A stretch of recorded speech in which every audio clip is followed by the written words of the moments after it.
প্রিয় শিক্ষার্থী, আমরা আজকে ত্রুটি সংক্রান্ত কিছু ম্যাথমেটিক্স দেখব, যেগুলোর আমি শর্টকাট টেকনিকগুলো লিখে রেখেছি। তোমরা এইগুলোই পড়বা এবং এইটুকু মানে এই যে একটা অঙ্ক দুইটা অঙ্ক তোমাদের উদাহরণের জন্য রেখেছি, এই উদাহরণগুলো পড়বা, দেখবে যে ইজি হয়ে গেছে।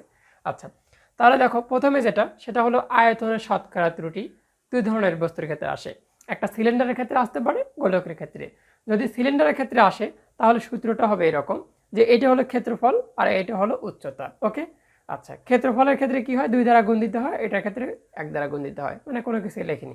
তাহলে আমি লিখলাম কি, যে 2 গুণ এই যে ডেল আর, মানে ডেল আর এর মান দেওয়া থাকবে ডিভাইডেড আর। ওকে, আবার ডেল এস এর মান দেওয়া থাকবে ডিভাইডেড এইচ গুণ 100%, যেহেতু শতকরা ত্রুটি।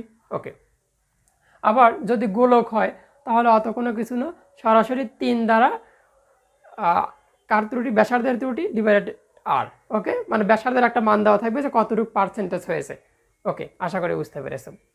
আর শুধু যদি ক্ষেত্রফলের ত্রুটি বলে, যে কোনো হতে পারে, সেটা বৃত্ত হতে পারে, সিলিন্ডার হতে পারে, যে কোনো কিছুর হতে যে কোনো কিছুর হয় না কেন, সেখানে শুধুমাত্র আমরা কী দেবো, এখানে 2 দ্বারা গুণ দিয়ে দেবো। ওকে, আচ্ছা, আমরা একটা ম্যাথমেটিক্স করবো, তাহলে তোমরা এমনিতে বুঝে যাবে।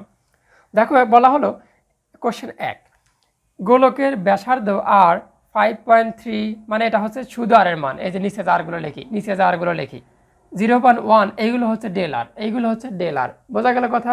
ওকে, তাহলে তুমি কি বুঝলা, যে ভাই প্লাস মাইনাসের পরে যেটা থাকে সেটা হলো ডেল আর হতে পারে, ডেল এইচও হতে পারে। যদি এখানে এইচ থাকতো তাহলে এখানে এইচ হতো। ওকে, আচ্ছা, যেহেতু এখানে আর আছে তাহলে এটার নাম হবে ডেল আর। ওকে, তাহলে দেখো আয়তনের ত্রুটি, তাহলে বলো যে ভাই যেহেতু আয়তনের ত্রুটি ছিল গোলক, তাহলে এই সূত্রকে ইউজ করবো আমরা। তাহলে ওই সূত্রটা কি, 3 গুণ ডেল আর ডিভাইডেড আর গুণ 100%, এটাই তো কাহিনী নাকি? আচ্ছা, তাহলে এবার তুমি সূত্রটা বসাও, যে এই 3 গুণ ডেল আর এর মান কত ভাই, 0.1 ডিভাইডেড শুধু আর এর মান কত, যে এইটা হলো শুধু আর এর মান, তাহলে কত, 5.3। তাহলে তুমি এখানে একটু ক্যালকুলেটর চাপ দিবা, তাহলে আমাদের অ্যান্সারটা আসে কত। এটা যদি গুণ দেই তাহলে গুণ দেওয়ার পর 0.3 আসে, 0.3কে 5.3 দ্বারা ভাগ দিলে আমাদের অ্যান্সারটা হয়ে দাঁড়ায় হলো 5.66। ওকে, এটাই, যেহেতু এখানে পার্সেন্টেজ ছিল তাহলে অবশ্যই এটা কি হবে, 100%।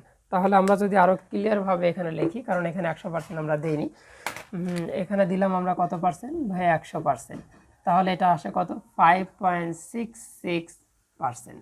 ওকে, আশা করি বুঝতে পেরেছো। এখন আমরা পরের সলিউশনে যাচ্ছি, যে ভাই পরের সলিউশনটা কি হতে পারে।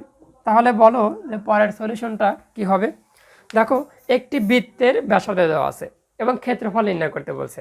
তাহলে আমি কি বলছি ভাই, ক্ষেত্রফল নির্ণয়ের জন্য সেটা বৃত্ত বলুক আর যে কোনো কিছু বলুক, সরাসরি 2 দ্বারা গুণ দিবা। তাহলে এটা সলিউশন আসলে 2 দ্বারা গুণ দিলাম, ডেল আর ডিভাইডেড ডেল 2 আর আর, এটা কত, 100। তাহলে কি বললা, যে 2 গুণ ডেল আর এর মান কত, এখানে এই যে এখানে 0, এটা কিন্তু ডেল আর, তাহলে 0.2, আর শুধু আর এর মান কত, 2.5 গুণ কত পার্সেন্ট, 100%। তাহলে আমাদের ক্যালকুলেশন করলে আসলে হচ্ছে 16%। আশা করি বুঝতে পেরেছো। এটাই হলো আমাদের কাহিনী, যে ভাই কীভাবে অঙ্কগুলো করা হয় এবং কিভাবে করলাম, তোমরা আশা করি বুঝতে পেরেছো। তাহলে আমরা দেখলাম যে ভাই এই আনসারগুলো আমাদের এইভাবে হবে।